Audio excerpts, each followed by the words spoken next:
Go ahead and call the Board of Zoning Appeals meeting for Thursday, June 16th, 2022 to order. Would everybody stand for the Pledge of Allegiance, please?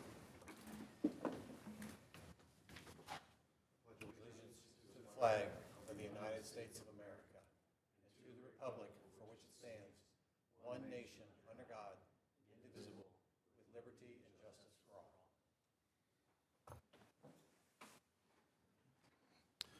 Thank you. Would you call the roll, please? President Piper, Here. Mr. Donato, Here. Mr. Martin, Here. Mr. St. Clair, Mr. Steele, Here. Mr. Stepp, and Vice Chair Epling is absent this evening, so we have a quorum. All right, thank you. All right, so everybody had an opportunity to review the meeting minutes from May 19th. Any questions or changes? All right, I'll go ahead and make a motion to approve those. Second. All in favor say yes. Yes. All opposed say no. All right, thank you. If you're going to speak this evening on any case or potential to speak, if you could stand and raise your right hand, please. Do you swear the information you'll provide this evening is true to the best of your knowledge? Yes. All right, thank you. Any changes, postponements? As noted in your staff report, case number 7, we're asking that that be postponed until the next meeting. All right, with that, let's go ahead and call case number 1, BZA 2211, SKR Realty at 4920 Scioto Darby Road. Staff. This is a request for variance to the zoning code with regard to gravel surface instead of a paved parking area.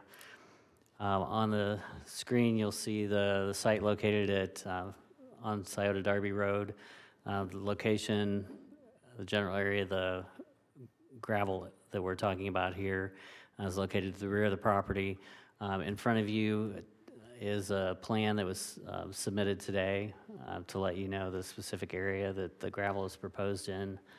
At the time the staff report went out, we did not have that information, so we went based off of the information that had been submitted. If you can review that and take that into consideration. What was submitted in your packet was a general site plan that was submitted with lighting from a prior approval, as well as the floor plan for the building on the site.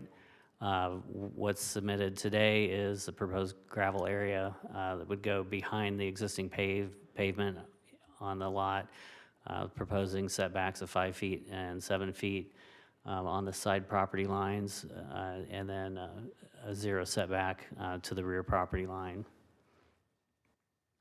The applicant also submitted some additional photos, and that'd be something that the board could ask the applicant more about the information that was submitted today. Section 1127.04B1 of the zoning code requires paved surface of concrete or asphalt. The code does not permit gravel parking areas. As stated in the code, the Planning Commission can approve alternative pavement systems. In this case, the applicant's asking for a variance to allow for the gravel for the purpose of additional parking at the rear of the lot. All parking is required to meet applicable stormwater management requirements. That was something that you've also seen in recent cases as well. They would have to submit quality and quantity calculations for the engineer to determine that it complies with stormwater requirements. Shown on the screen is an exhibit based on the plan that was submitted this evening. In reviewing that, again, they would be required to have a paved surface as well as stormwater management requirements. Based on code for landscaping buffer zones and setbacks for parking areas, they'd be required to provide a 10-foot perimeter landscape buffer, and that would include 2 small trees and 30 shrubs per 100 linear feet. There would also be interior lot landscaping requirements per the code that we have not analyzed based on the plan submitted. Alternative pavements are a potential in the code, things like grassy grids. They could utilize an alternative system, but those need to be approved by the Planning Commission as well as reviewed by engineering staff. And then depending on the location of the gravel, we would also need to look into whether there are any tree preservation requirements given the fence row that's along the back of the property and into the adjacent retired railroad property. Staff finds that the proposed expansion of gravel within a commercial business district is not appropriate, and it would be a substantial departure from the requirements for parking lots. Beneficial use of the property can be made without the proposed variance, and the conditions for the proposed variance have been self-created and we feel can be addressed through other means. In general, the proposed variance does not meet the spirit and the intent of the code, and the staff respectfully recommends disapproval of the application. All right, thank you. Any questions for staff? Any stormwater management has to happen within the property's boundaries. It can't be behind it or anything like that, correct? Correct. That's something that, gives us some pause, not having that kind of information to analyze whether any proposal on the site could be, actually feasible. We would certainly need to take into account some kind of detention or way to capture the water, whether that's through a pond or a dry basin or through some underground detention system. Understood, thank you. It is possible to have off-site stormwater management facilities, but you'd have to have the property owner of that property agree with you and have a joint application or a joint plan for that. But that would be the retired railroad corridor property, and we don't have any indication that that's a possibility, but That's what I thought as well. So are there any, is there anything in the code about lighting or, these little islands? Because we did the Kenworth thing and we gave them a variance so they wouldn't have to put in some of those.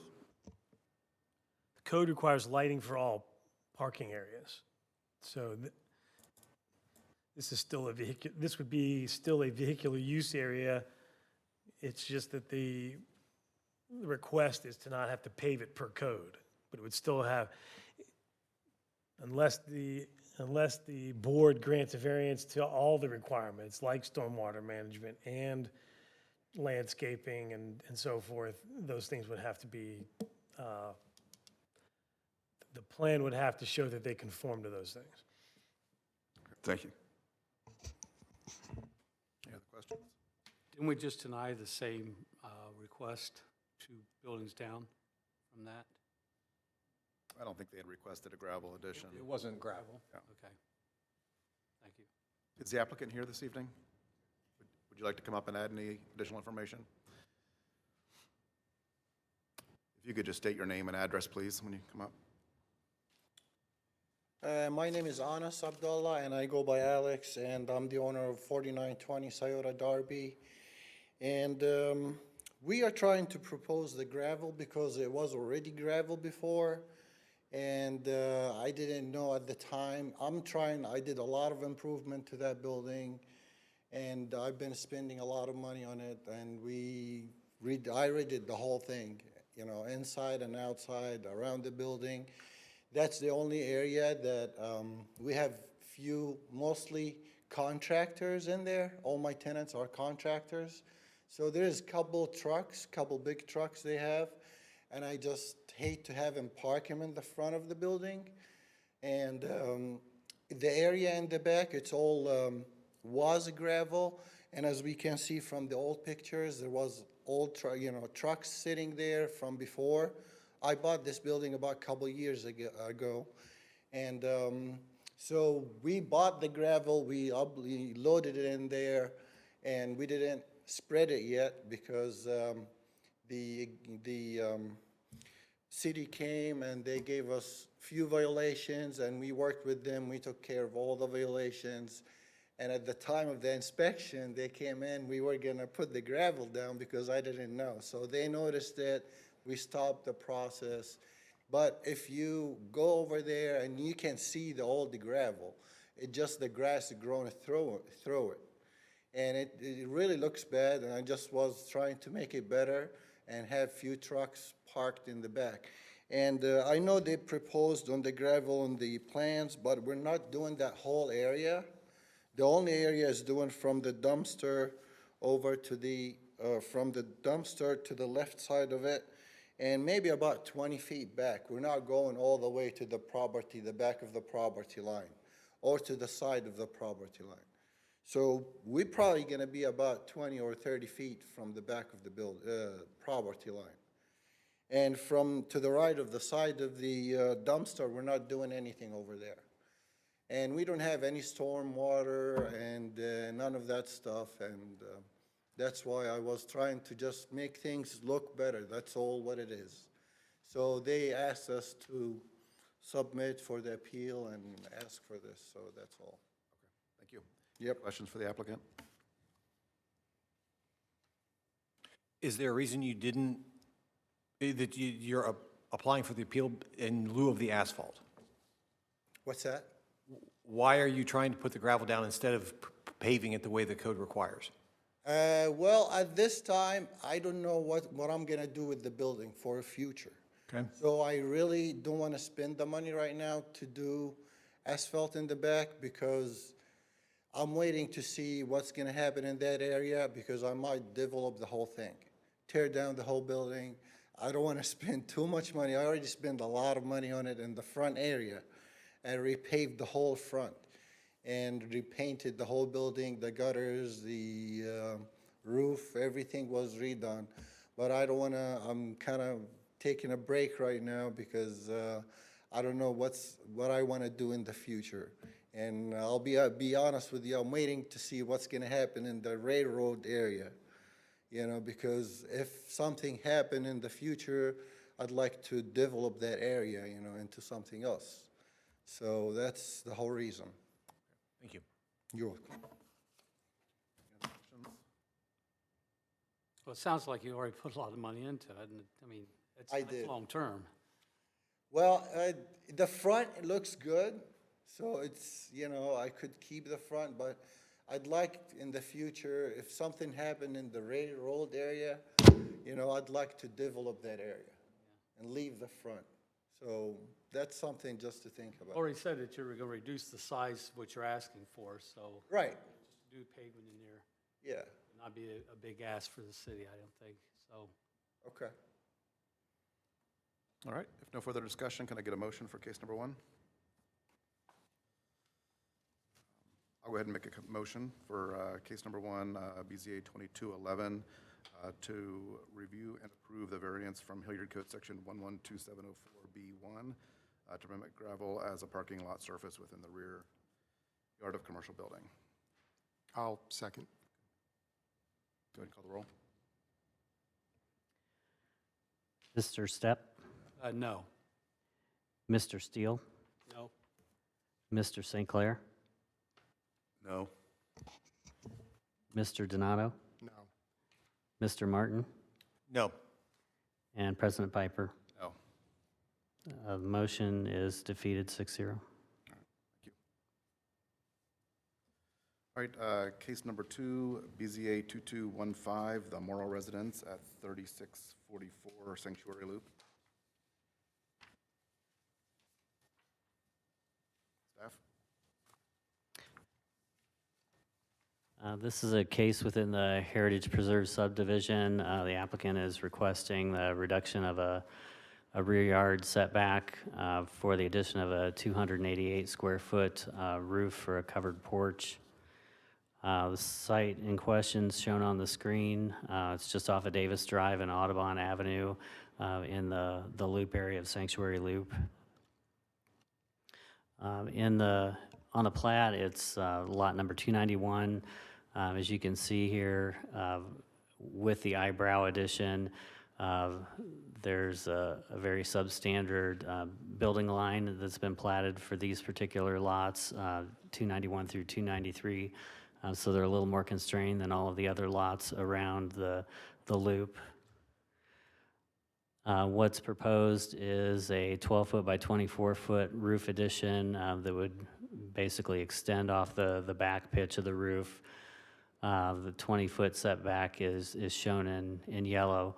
The applicant's planning to add a 13 by 35-foot patio along the back of the building. That generally complies with all of the zoning requirements. What's being requested is the modification of the setback for the roof portion to make it a covered porch. The applicant submitted some photos as part of the application.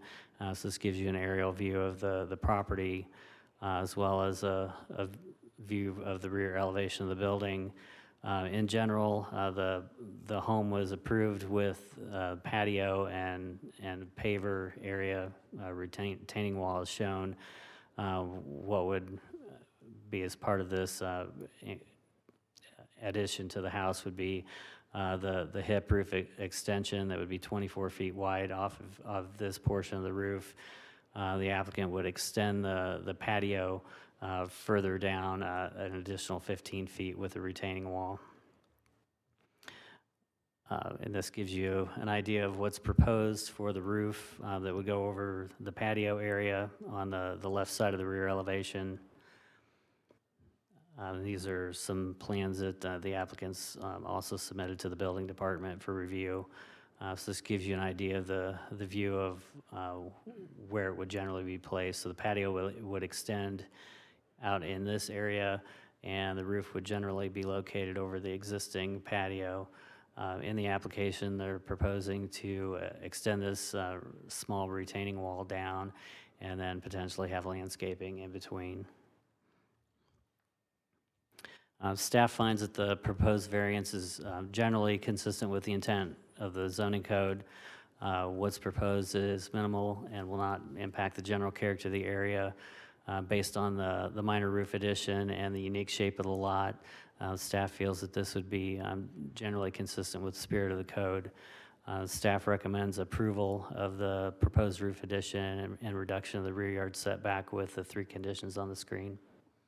All right, any questions for staff?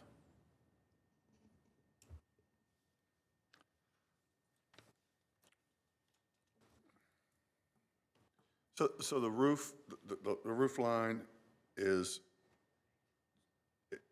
it's within where the retaining wall's at?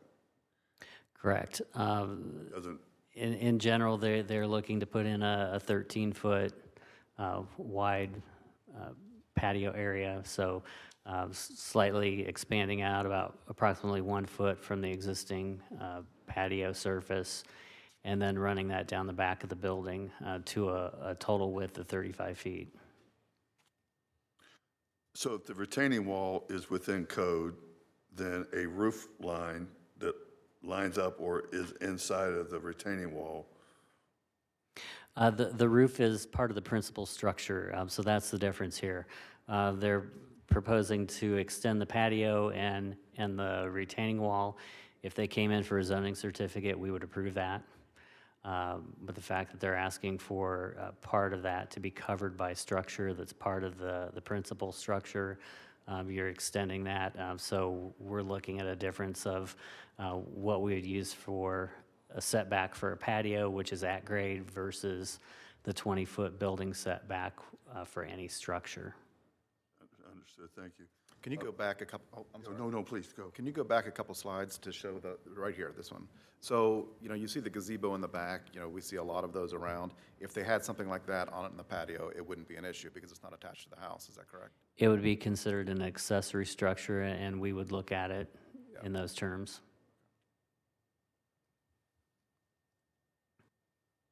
I noticed that you don't want it, it will not be enclosed, correct? Like windows and, No, as it's proposed, it would just have basically a roof. They're looking to have an outdoor fan, so it's kind of an outdoor space.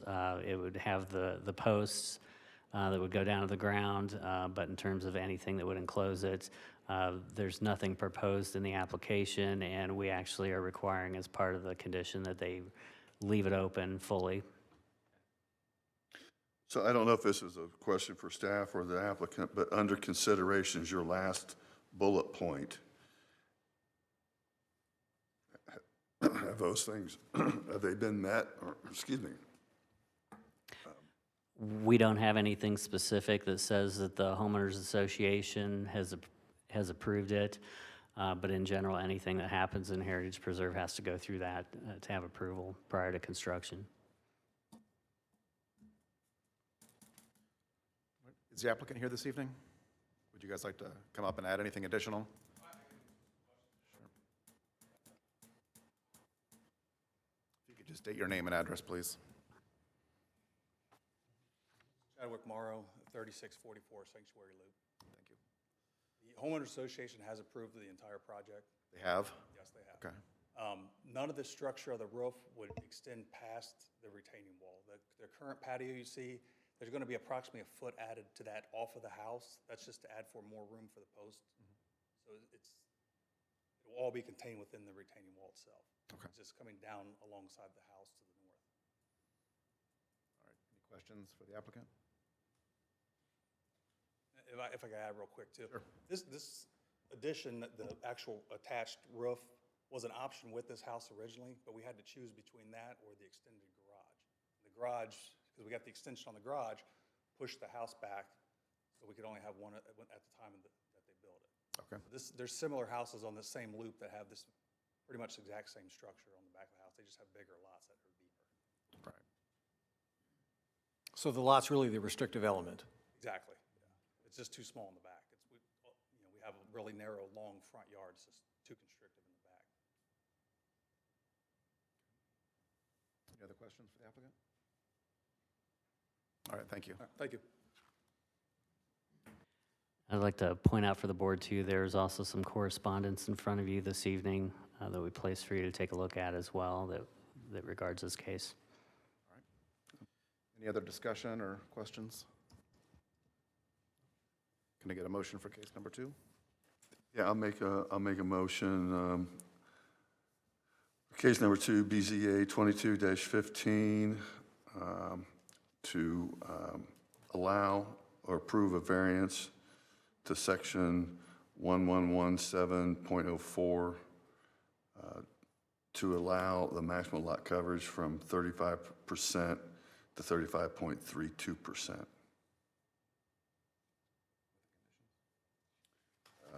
Are there stipulations? Yes, along with, provided with the staff recommendations are followed. All right, I'll second that.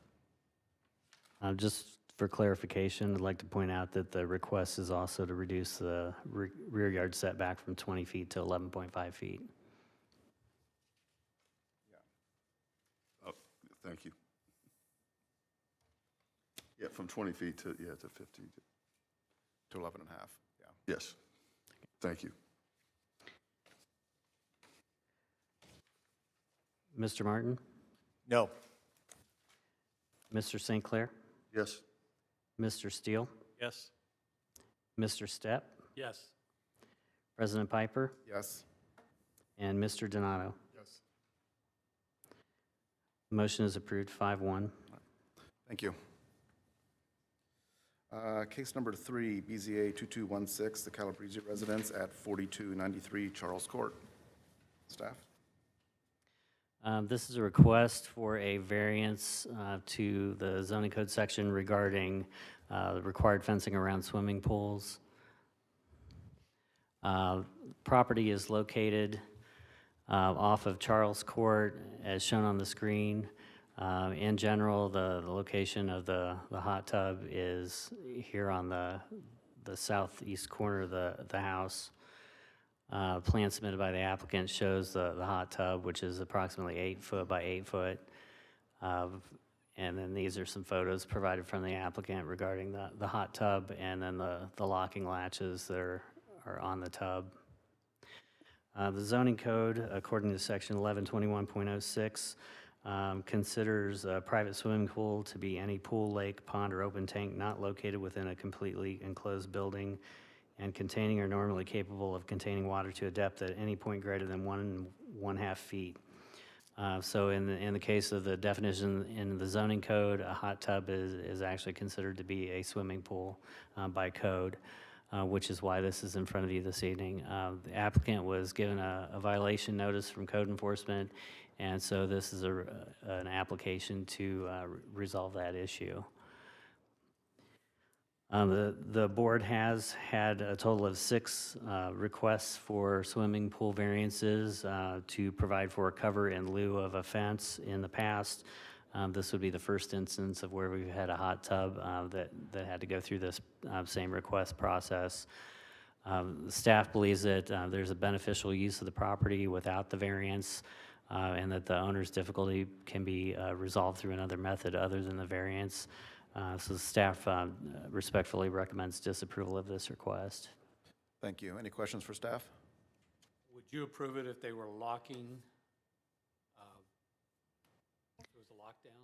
Because it seems to be easy to get into that top. Our understanding is that will lock, but in general, consistent with all of our past recommendations for swimming pool covers, staff's recommending disapproval. Is the applicant here this evening? Do you want to come up and add anything more? If you could state your name and address. Jim Calabrese, 4293 Charles Court. So basically what we have is a hot tub with a locking cover. The keys are left inside the house at all times. It's only unlocked whenever we're in it. We feel that the locks are safer than, like a fence, because the kids can climb over a fence. And that's really about it. I mean, it's locked on the front and on the back, so they can't lift the cover up at all. We feel it's safe enough, and our neighbors feel it's safe with their kids too, so. Any questions for the applicant? So it is locking. Yes, it has 4 locks on it. Without the key, correct? That's correct. Well, I'll make a comment. I'm a hot tub owner myself, and I know that I have a privacy fence around the house, around the property, but those lids are not easily lifted by, a 4-year-old or a 5-year-old. Or mine came with locking covers. I'm locking latches. I don't know if yours came that way, but mine was automatically that way. So it's not some add-on that I had purchased or whatever. But okay. All right, thank you. Thanks. All right. John, has the city anywhere made any progress in terms of looking at the pools or covers and any of that? We have not discussed any changes to that portion of the code. If you may be aware, we're in discussions with other portions of the code that have been in front of council. But yeah, we have not taken that one yet. That has not been proposed yet. Well, the nature of a hot tub, you want to keep it covered to make it a hot tub versus. Thermal benefits. All right, if no further discussion, can I get a motion for case number 3, please? Sure, I'll make a motion on case BZA 22-16 to approve a variance from the Hilliard's Code Section 1121.02 D5 to permit a locking cover in lieu of a fence around a hot tub. With, we have any conditions with that? No conditions. No condition. I'll second Can that. can we add that, though, like we've done with the other ones? A condition that it remains locked and covered and locked when not in use? Okay, with the aforementioned condition. All right, I'll second that. Call the roll. Mr. Martin? Yes. Mr. Donato? Yes. Mr. St. Clair? Yes. Mr. Steele? Yes? President Piper? Yes, And Mr. Stepp? Yes. The motion carries 6-0. thank you. All right, case number 4, the Gillespie residence at 4755 Heath Trails Road. Staff? This is a request for a variance to the fence code regarding fencing on a corner lot. Site's located at the corner of Heath Trails Road and Hawkstone Road and the Ann's Mill West subdivision. We have a portion of the plat that shows you the limitations of the lot. There's the 30-foot building line behind which the primary structure is located, as well as 10-foot easement. If you'll note in your report, the request was changed from 15 feet to a reduction from 15 to 12 feet, and we've modified it to 11 based on doing more research on the property line and where that corresponds to the curb. In pulling civil plans, the property line is generally located 1 foot behind the property line or the sidewalk as part of the standard construction.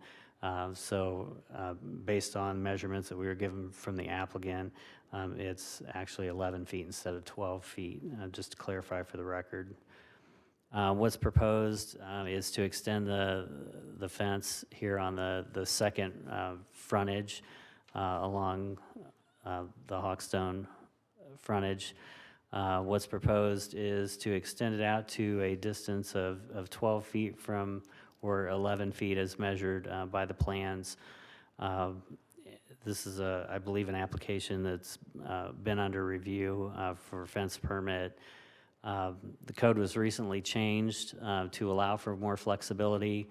If you look at the fence location in blue, as of the end of last year, prior to the code change, this would have been the limitation as to where the fence could be located. City Council changed the code to allow for fences on that second frontage to extend 50% beyond the building line, based on the distance from the building line to the property line. In this case, it would be allowed to extend 15 feet. What's proposed is 11. So we don't have specific measurements, but this gives you a general indication as to what the current code would allow in yellow, and then what's being proposed with the variance.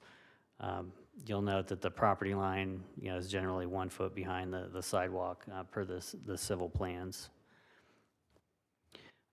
Staff finds that the recent code changes have significantly increased the available area for fencing on corner lots.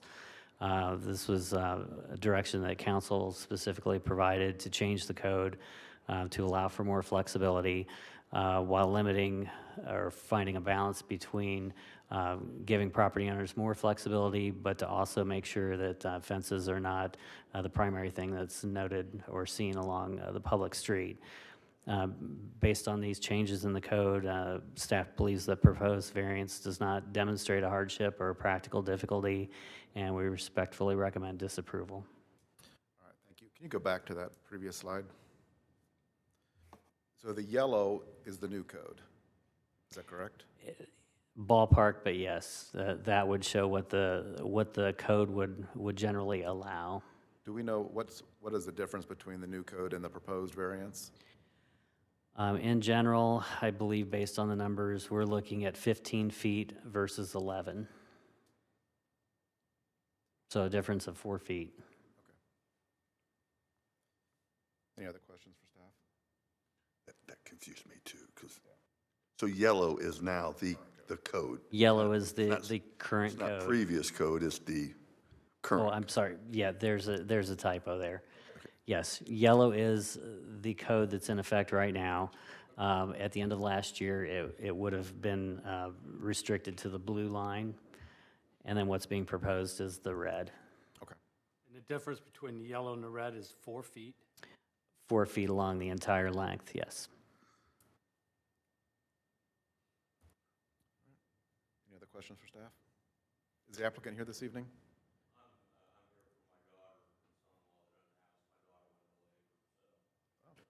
Congratulations. Okay. Go ahead. You have a I would question? have just one other really quick question. Have they given an example of what the fencing material is? Is it? Yeah, it's my understanding that it would be a decorative aluminum Okay, that would comply with code. okay, thank you.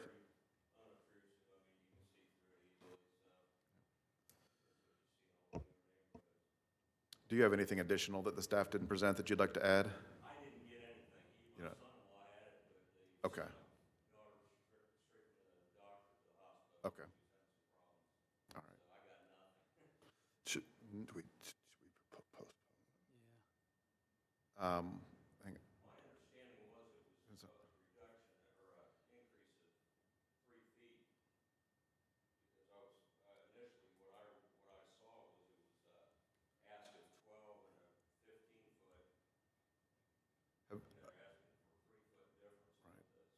Okay, so they're aware of the current code, though, is that correct?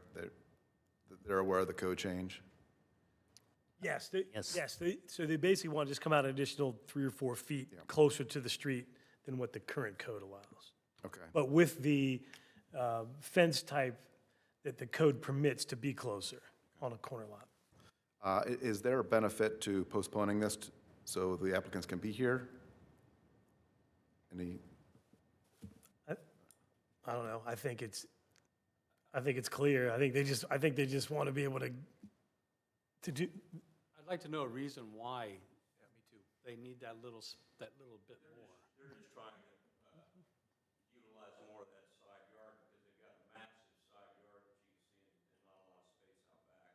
Understood, but Two little kids that they're trying to keep an eye on, or gonna have two little kids, they're gonna try to keep an eye on. So they just thought, it was not a big ask to increase that yard space that much. okay. I have a question for staff. Is it allowable to move the fence line to the right? If we're pushing it up, does the fence line need to stay at the back of the home, or can it move closer to the front of the home? yeah, it can be, yeah, it could run up to the front corner of the house Okay. and still be, In compliance. to be code, if that yellow line was extended to the right, to the front of the house, and not forward of the face of the house, that would generally be okay, yeah. Okay. There's a curve in that right of way, so I mean, Sure. a couple of inches here or there, but, yeah, generally speaking, that would be permitted with the new code Okay. requirement. All right, if no further discussion, can I get a motion for case number 4? I'll make a motion for case number 4, BZA 22-17, to approve the variance of Hilliard Code 1121.02D1I to reduce the required setback for a fence on a second frontage of a corner lot from 15 feet to 11 feet. Okay, I'll second that. Mr. Martin? No. Mr. Donato? Yes. Mr. St. Clair? No? Mr. Stepp? no. President Piper? No? And Mr. Steele? Yes. The motion has been defeated 4-2. All right, so their options are then to appeal or just stay with the current code with permits, correct? Yep.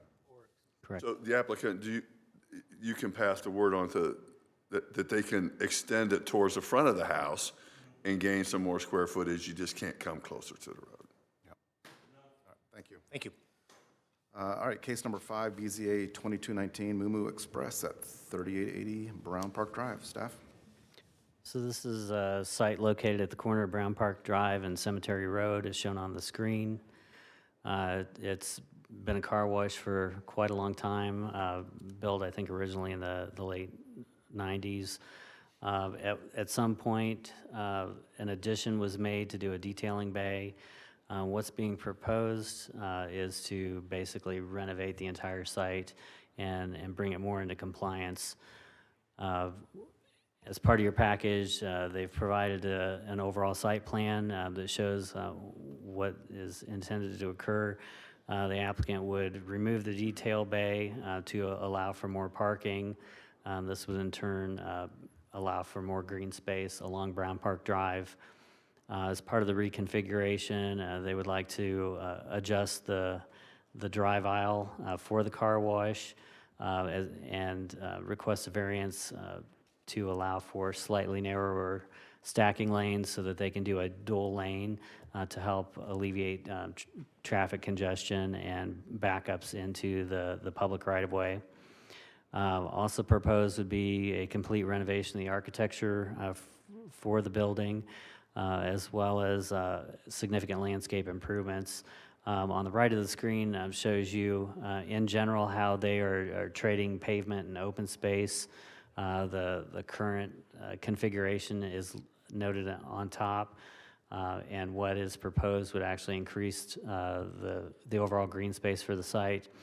So in terms of stormwater management, there's a net improvement. They've also submitted a landscape plan that generally complies with code, except for the fact that there's a common property line through the paved area on the east side of the property, and as well, the existing pavement is located along the zero setback along the rear property line on the north end of the site. This gives you an idea of the original approved landscaping back in the, I believe, the 90s, 98. So as you can see, they're bringing the site much more into compliance.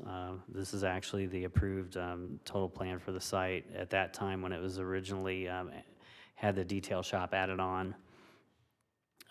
They're also proposing lighting that will comply with code.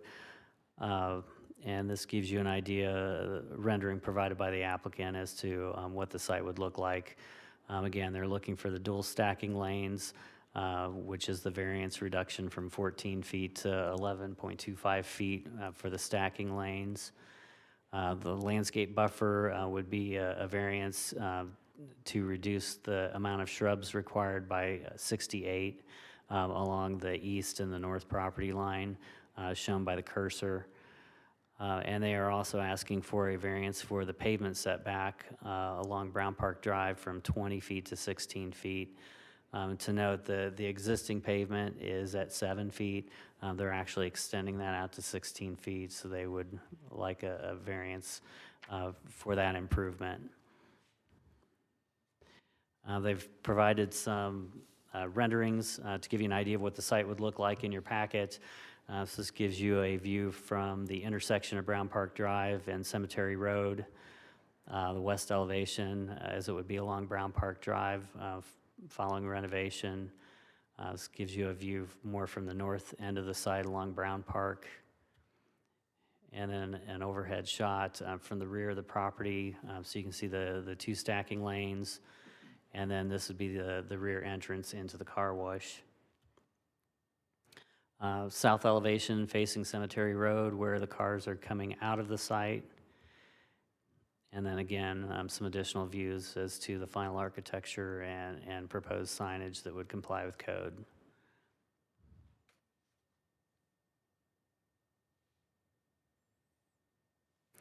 Staff believes that the proposed variances are generally consistent with the intent and the spirit of the code, provided the lot configuration that was approved decades ago.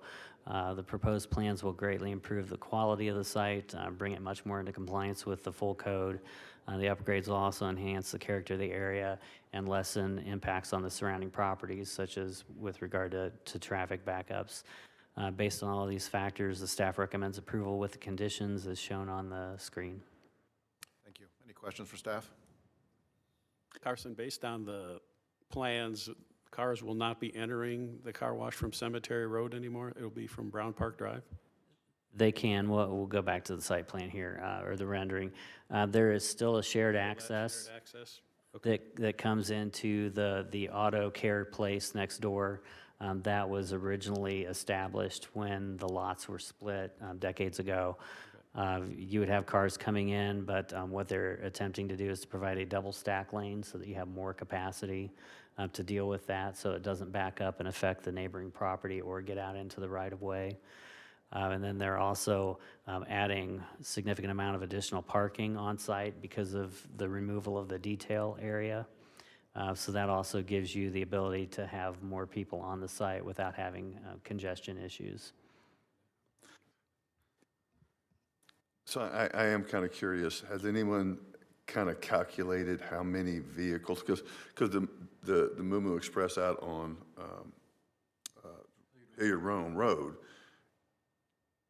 can get rather backed up, but they go into there's a Target parking lot there, and you know, so it's not interfering with traffic flow. Has there been any estimates of how many cars could, during some peak time, you know, be accommodated in this configuration? Not really. We've seen you know, the first nice day after a snow, when this site currently will back up into adjacent property. So what the hope is here is to minimize that possibility from happening, just because it's, more cars can fit in the stack lanes. There's less likely on the, you know, on the perfect storm when the perfect storm is over and then everybody's washing their car. There may be a lot on that site, but I think this will take care of most of the issue. The only reason I ask that, because I think it looks like they do a tremendous business, maybe even more so than Clean-A-Car did when I look at what's going on at Rome here. But the fact that they're not expanding the building, and it's the same use, there's not really a requirement to do that. I have two questions. The first is, it looks like they're showing new street trees along Cemetery. Is that part of the landscaping package? Or are those trees there already? I would have to check to see if there are existing trees. If not, though, the intent is for them to comply with code. Okay. And I think this question was already asked, but so there's going to be an opportunity for two different vehicle entrances into that dual stacking lane. So we're not going to have just everybody come off of Brown. Is that? Correct. That's the way it is today. Yeah, they're not changing the access points at all. They're just allowing more cars to fit on the site. Wouldn't it be, I mean, the way that the one on Hilliard Cemetery works, to go ahead and have a long line of cars wrapping around the front of the property back to Brown, and then somebody kind of doing a shortcut around off of Cemetery, I think would create potential congestion and problems. I think it would be much better to have everything just funnel off of Brown and not have kind of that dual feed right there by the adjacent property.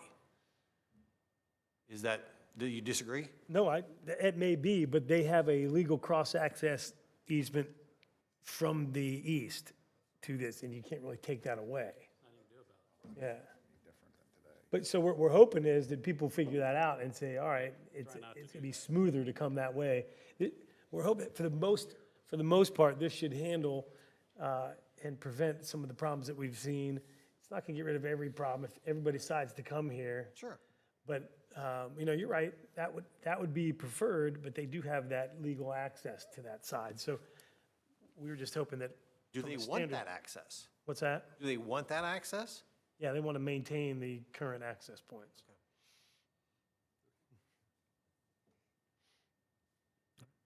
Is the applicant here this evening? Do you want to come up and add anything additional? If you could just state your name and address, please. Kyle Rentmore with Manic Smith, 1160 Dublin Drive, Columbus.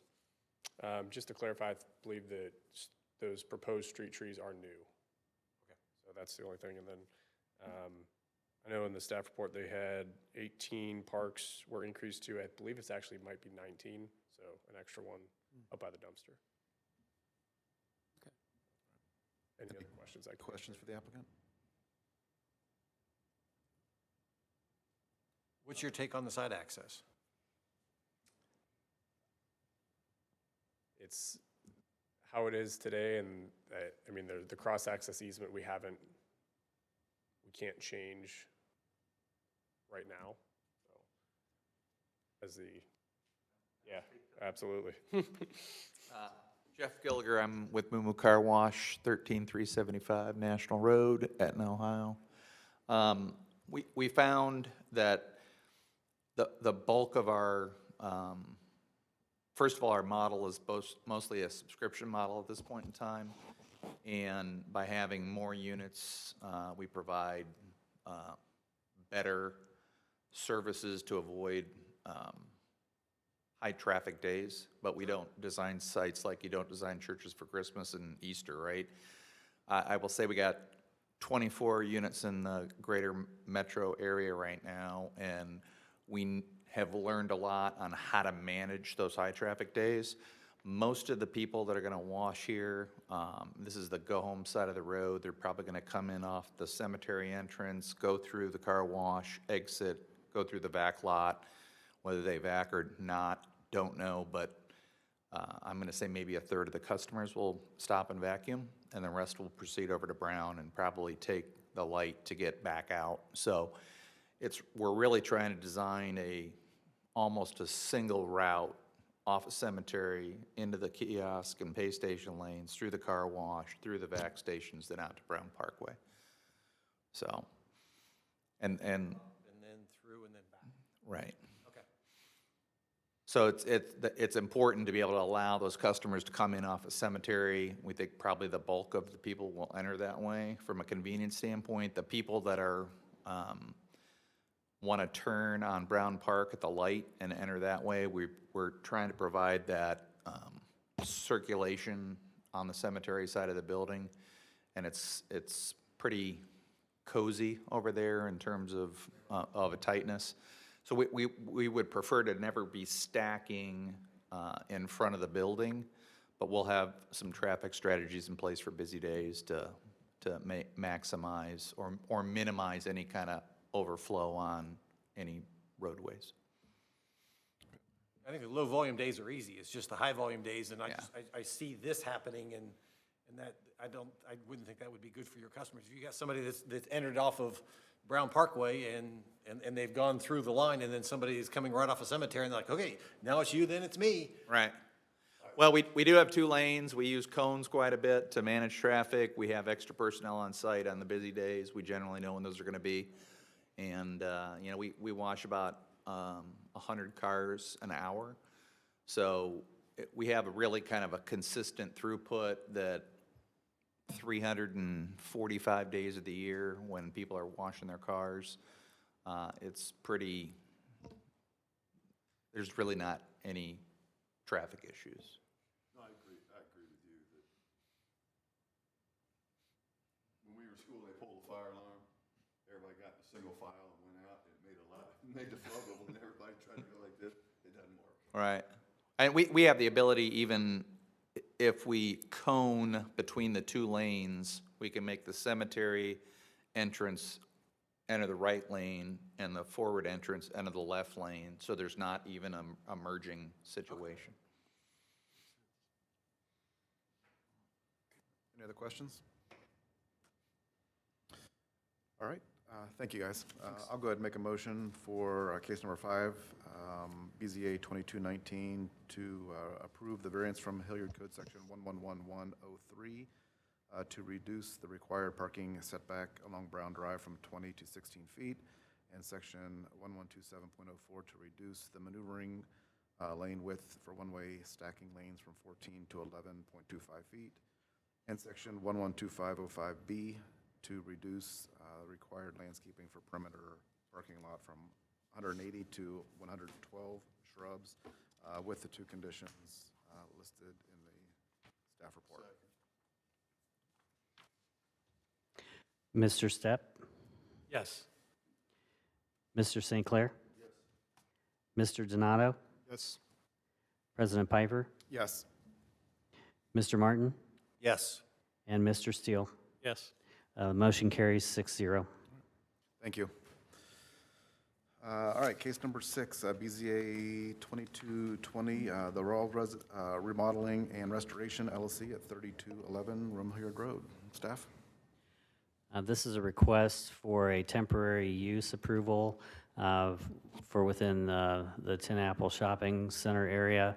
The applicant is requesting this temporary use for the ability to construct a parade float for the 4th of July. What's requested is to have this approval on a yearly basis to be able to construct the float. On the screen, we have the area highlighted in blue, which is where they're proposing to actually construct the float in between the 2 buildings. This is what was submitted by the applicant to show the location where they would like to perform the construction of the float. This gives you a close-up. Right now, their business basically parks this entire area and they would generally be located in the four spaces adjacent to the dumpster area in between the buildings. This gives you another view. To the rear of the property is a bike path or multi-use path that's behind the shopping center. There's a privacy fence that separates the parking area from the adjacent residences, which are located in the city of Columbus. When you come into the main entrance of the shopping center, this area is generally screened by the landscaping within the two islands, so it's fairly well screened from public view.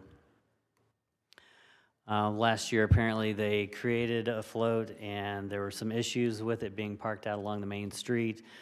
So for that reason, code enforcement had some interaction with them last year, and they voluntarily came in this year to request what they could do to do it legally. This gives you an idea of what the type of float is that they would be constructing within that protected area. Staff believes that the proposed temporary use is generally consistent with the spirit and intent of the code. The float would be constructed in a controlled portion of the retail center that would be screened and be limited in its impact to the surrounding area and other tenants. The staff recommends approval with the 5 conditions that are listed on the screen to make sure that that process is controlled and done in an appropriate manner. Thank you. Any questions for staff? So this could be used only for a limited time? Correct. They are requesting to have approval to build the float prior to the 4th of July each year, and then to have it removed after the parade. So as proposed in the conditions, we're looking to give them a 30-day period where they can do that, depending on the complexity of the float, and then to have that completely removed off the site within a week after the event. Thank you.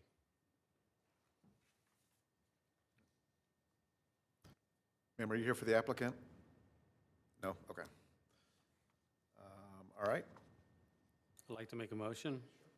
Motion for BZA 22-20 for approval for temporary use under the provisions of section 1106.02 to permit the annual construction of a parade float with 5 staff conditions. I'll second that. Mr. Steele? Yes. Mr. St. Clair? Yes. Mr. Martin? Yes. Mr. Donato? Yes. President Piper? Yes. And Mr. Stepp? Yes. Motion carries 6-0. All right, thank you. And I'll go ahead and make a motion for case number 7, BZA 2218, the Casper residence at 4267 Shire Cove Road, to postpone that until the July meeting. Mr. Stepp? Yes. Mr. Steele? Yes. Mr. St. Clair? Yes. Mr. Martin? Yes. Mr. Donato? Yes. And President Piper? Yes. Motion carries 6-0. All right, thank you. Any communications or anything besides this case for next month so far? Just one, in the audience is Abby Teal, who is our planning intern for the summer. You may see her presenting something later this summer. I think we will see you probably is what he's saying, presenting. That's great. Welcome. And then next month, do we just have this one postponement, or are there more cases lined up for that? Do we know yet? We will probably have a case or two in addition. Good. Okay. All right, I'll go ahead and make a motion to adjourn.